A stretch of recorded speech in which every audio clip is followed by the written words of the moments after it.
24 ఏళ్ల నుంచి పక్షిలాగా తిరుక్కుంటూ నేను మొత్తం రాష్ట్రానికి చెప్తా ఉన్నా. ఇటు కృష్ణ కావచ్చు, అటు గోదావరి కావచ్చు. నీళ్లు లేకపోతే మనకు బతుకు లేదు. ఆ ఉన్న నీళ్లు కూడా సరిగా లేకపోతే బతుకులు వంగిపోయినాయి. ఇదే నల్గొండలో 1,50,000 మంది మునుగోడు, దేవరకొండ, ఇతర ప్రాంతాల బిడ్డలై ఫ్లోరైడ్తో నడుములు వంగిపోయినాయి. చివరికి ఈ జిల్లాలో ఉద్యమకారులందరూ కలిసి ఆ ఫ్లోరైడ్ ఎఫెక్ట్ అనే బిడ్డలను తీసుకుపోయి ప్రధానమంత్రి టేబుల్ మీద పండబెట్టి, అయ్యా మా బతికిదంటే కూడా ఎవడు పట్టించుకునే వాళ్ళు లేడు. ఆనాడు పార్టీలు లేవా, ఎమ్మెల్యేలు లేరా, మంత్రులు లేరా, ఎవడు పట్టించుకోలే. నల్లగొండలో బీఆర్ఎస్ ప్రభుత్వం వచ్చిన తర్వాత జీరో ఫ్లోరైడ్ నల్లగొండ ఫ్లోరైడ్ రహితంగా చేసిందే బీఆర్ఎస్ గవర్నమెంట్, బీఆర్ఎస్ పార్టీ. అక్కడ ప్రజలు నడితే చెప్తున్నారు. ఇలా ఇంతకుముందు మాకు కాళ్ళు గుంజుతుండే, పెద్ద ఇబ్బంది అవుతుండే, నడుములు గుంజుతుండే, భగీరథ నీళ్ళు వచ్చిన కాడి నుంచి ఆ బాధలు పోయినాయి అని చెప్తున్నారు. ఎవరిని అడిగినా కూడా చెప్తున్నారు. ఏనాడు ఏ నాయకుడు పట్టించుకోలే. ఇప్పుడు జరుగుతున్నది ఏంది?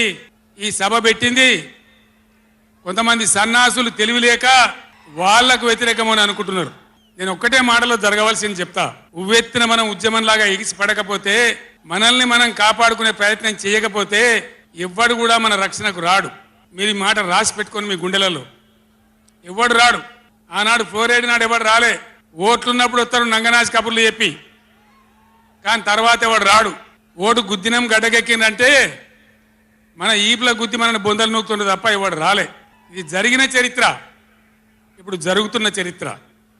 దయచేసి మీరు గమనించాలి. ఇది ఆషామాషి కాదు. ఇది చిల్లర మల్లర రాజకీయ సభ కాదు.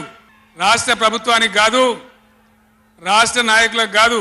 ఇలా నీళ్లు వంచడానికి సిద్ధంగా ఉన్నటువంటి బ్రిజేష్ కుమార్ ట్రిబ్యునల్కు కానీ, కేంద్ర ప్రభుత్వానికి కానీ, కేంద్ర నీటిపారుదల మంత్రికి కానీ, మన నీళ్లు దొబ్బిపోదామనుకునే స్వార్థ శక్తులకు కానీ ఒక హెచ్చరిక. ఈ నల్లగొండ చలో నల్గొండ సభ ఇది ఏ ఒక్కరికో, ఒక వ్యక్తికో, కొద్ది మంది గురించో, పిటికడి మంది గురించో సభ కాదు.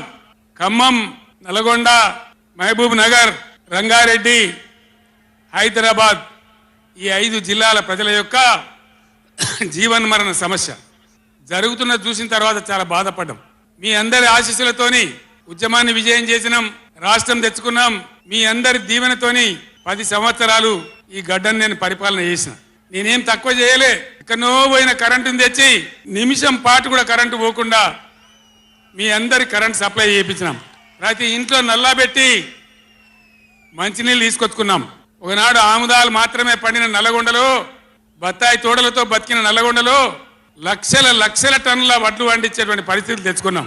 అంతకుముందు లేని నీళ్లు యాడికెళ్ళి వచ్చినాయి, ఎట్లా వచ్చినాయి అంటే దమ్ము కావాలి, చేసే ఆరాటం ఉండాలి.